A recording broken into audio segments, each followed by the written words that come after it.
আমাদের অফিসে প্রচুর কাঠগোলাপ গাছ আছে। এবার কাঠগোলাপ গাছে ফুল ফুটেছে বসন্তকাল বলে। এই একটা কাঠগোলাপ গাছে ফুল লেগে, এই দেখো সামনে আরেকটা কাঠগোলাপ গাছ। এইখানে দেখো, এখানে একসাথে তিন চারটে আছে, আর এরকম নিচে ফুলও পড়ে আছে অনেক। এখানে এই গাছটাতে অনেক কটা ফুল ফুটেছে। দেখতে কেমন লাগছে বলবে। Hello guys, good morning. কেমন আছো সবাই? Welcome to another blog. তো এখন বাজে দুপুর 3টে, আর আমি যাব আজকে বাড়ি। ওকে, আজকে স্যাটারডে, আজ আমাদের ওখানে গাজন ফাজন এসবের প্রোগ্রাম আছে। তো এখন যাব আমি বাড়ি, রেডি ফেডি হয়ে গেছি। দেখো ব্যাগ ফ্যাগ গুছিয়ে নিয়েছি, আর জানলা থেকে দেখতে পাচ্ছ যে রোদ আছে, প্রচন্ড রোদ। এই রোদে বেরোচ্ছি। ছাতা ছাতা নিয়ে নেই, ছাতাটা আই গেস নিয়ে নেওয়া ঠিক হবে। হ্যাঁ, এই রোদে যাওয়া যাবে আই গেস। এতটাও এতটাও গিয়ে তো আবার বাসেই উঠে যাবো, তো কোনো চাপ নেই, একটুকুনটাই আমাকে যেতে হবে। তো লেটস গো। সবকিছু গুছিয়ে বুঝিয়ে নিয়েছি, আর কিছু মানে রুমের সবকিছু গুছিয়ে দিয়েছি। এই যে ঠাকুরের কাছে ধূপ জ্বেলে দিয়েছি। তো চলো, যাবো অফিসে, যাবো অফিসে গিয়ে অ্যাটেন্ডেন্স দেবো, অ্যাটেন্ডেন্স দিয়ে তারপরে বেরোবো। তাই জন্য দেরি করে বেরোচ্ছি, কারণ শিয়ালদা থেকে ট্রেন আছে 5টায়। তো এখন আমি বেরোচ্ছি 3টের দিকে। যেহেতু অ্যাটেন্ডেন্স দেবো তাই দেরি হতো, পরে ঘন্টা ট্রেনে দিই, বিছানা বিছানা গরম হয়ে যাবে নাহলে। রাস্তা দিয়ে হেঁটে যাচ্ছি, এত প্রচন্ড রোদ, মানে কি বলবো। 3:30 বাজতে যায়, আর রোদের তেজটা বিশাল। তোমাদের রোদের তেজটা দেখায় না, রোদের তেজটা দেখায় না। সূর্য এখানে, আহ, রাস্তা তো খারাপই, আর রোদের তেজটা প্রচুর গায়ে লাগছে। ছাতা আনার হলে ভালো হতো, ছাতাটা আনা হয়নি, ব্যাগটা বেশি ভারী হয়ে যাবে বলে ছাতাটা আনিনি। জলের বোতল এনেছি, তাই জন্য ব্যাগটা একটু বেশি ভারী হয়ে গেছে। ল্যাপটপ ফ্যাপটপ আছে। তো চলো, চলে এসেছি প্রায় নতুনপুকুর বাস স্টপ। দিয়ে অফিসে যাই, অ্যাটেন্ডেন্সটা দিয়ে আসি। হ্যালো গাইস, তো 3:45 বাজে, আর আমি অফিসে পৌঁছে গেছি। আর অ্যাটেন্ডেন্স দিয়েই বেরিয়ে পড়বো। অফিসে এসে তোমাদের অফিসে একটা জিনিস দেখাই। আমাদের অফিসে প্রচুর কাঠগোলাপ গাছ আছে। এবার কাঠগোলাপ গাছে ফুল ফুটেছে বসন্তকাল বলে। এই একটা কাঠগোলাপ গাছে ফুল লেগে, এই দেখো সামনে আরেকটা কাঠগোলাপ গাছ। তো এগুলো দারুণ লাগে, এগুলো তো মেয়েদের ফেভারিট ফুল। এই দেখো প্রচুর ফুল ফুটেছে। আরো ওইদিকে আরো অনেক কটা আছে, চলো দেখাচ্ছি তোমাদের। এইখানে দেখো, এখানে একসাথে তিন চারটে আছে, আর এরকম নিচে ফুলও পড়ে আছে অনেক। এখানে এই গাছটাতে অনেক কটা ফুল ফুটেছে। দেখতে কেমন লাগছে বলবে। এটা কি গাছ? এটাও মনে হয় কাঠগোলাপ গাছ। এই দেখো প্রচুর ফুল ফুটেছে, পাশাপাশি দুটো গাছ এরকম। আর মাটিতে খুব বেশি পুরনো হয়ে গেলে মাটিতে নিচে পড়ে থাকে, দেখতে আরো বেশি ভালো লাগে। প্রচুর হয়েছে। তো এইখানে দেখো, এইখানে একসাথে আরো অনেক কটা আছে গাছ। এগুলো, এই গাছগুলো অনেক বড় বড়। এগুলোতেও ফুল ফুটেছে দেখো। একসাথে এখানে অনেক কটা আছে, 4টে 5টা অনেক কটা গাছ আছে। দেখো ফুলগুলো দেখতে পাচ্ছ কিনা তোমরা। আহ বেশ, কাঠগোলাপ গাছে এরকম মানে পুরো গাছ ভর্তি করে ফুল ফোটে না, এরকম অল্প অল্প করেই ফুল ফোটে। তো দেখো প্রত্যেকটা গাছে এরকম ফুল ফুটেছে।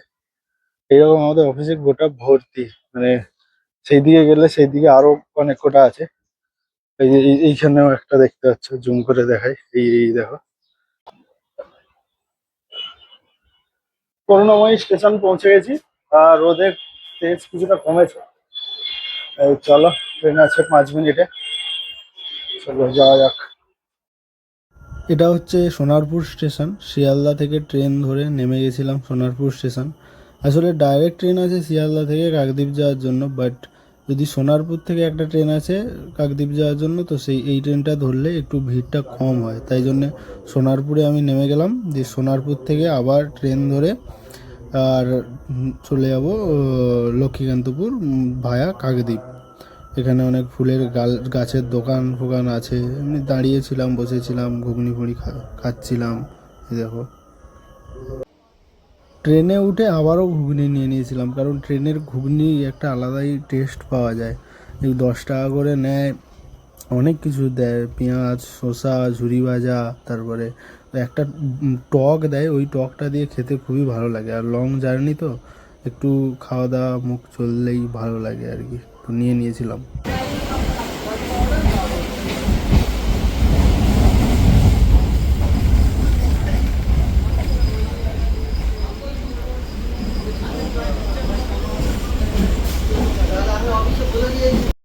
এটা হচ্ছে নিশ্চিন্দপুর স্টেশন। ট্রেনটা জাস্ট এর পরের স্টেশনটাই হচ্ছে আমাদের স্টেশন। তো ওর আগে এই স্টেশনে ট্রেন কিছুক্ষণ দাঁড়িয়েছিল, কারণ হচ্ছে এখানে ক্রসিং হবে।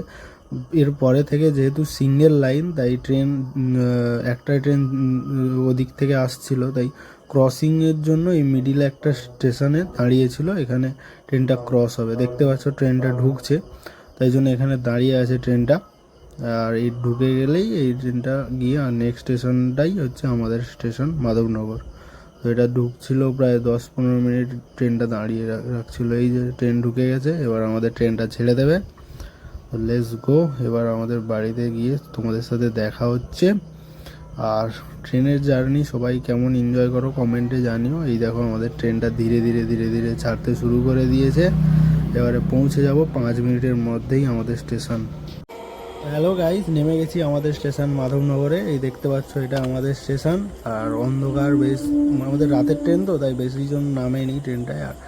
আর অন্ধকার, একটু অন্ধকার মতো দেখতে পাচ্ছ। লাইট ফাইট আগে তো ছিল না, তবু এখন অনেকটা লাইট বাড়িয়েছে, একটু অন্ধকার। তো চলো বাড়ির দিকে যাই আপাতত হেঁটে। হ্যালো গাইস, তো রুম পৌঁছে গেছি, 9:30 মতো বাজে। আর একটু রেস্ট নিয়ে নিচ্ছি ফ্যান চালিয়ে।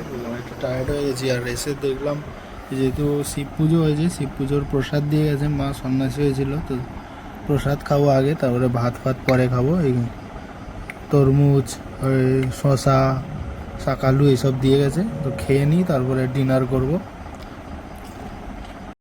খিদে পেয়েছে প্রচণ্ড, তো ভাত খেতে চলে এসেছি। ভাতে রান্না হয়েছে আজকে ভাত, আলু ভাতে, ঘন্ট, ডিম ভাজা, দিকে ডাল আছে, এটা ভাত। আর এতে কাঁচা লঙ্কা, পেঁয়াজ রাখা। এতে কি, এতে আলু ভাতে রাখা বাবার জন্য। তো চলো ডিনার করে নেই। গাজন হচ্ছে, তোমরা শুনতে পাচ্ছ। যদি খাওয়ার পরে আরও গাজন হয়, রাত হয়ে গেছে তো, 10টা 10:30 হয়ে গেছে। যদি খাওয়ার পরেও গাজন হতে থাকে তাহলে যাবো, তোমাদেরকেও দেখাবো। হ্যালো গাইস, তো ব্লগটা আমি এখানেই এন্ড করছি। এখন রাত 12টা বাজে, বাড়ির সবাই ঘুমিয়ে গেছে, তাই জন্য আস্তে আস্তে কথা বলছি। তো ব্লগটা যদি তোমাদের ভালো লাগে লাইক করো, চ্যানেলটা সাবস্ক্রাইব করে সাপোর্ট করো। ওকে গাইস, ব্লগটা এন্ড করছি। Good night, love you all, by.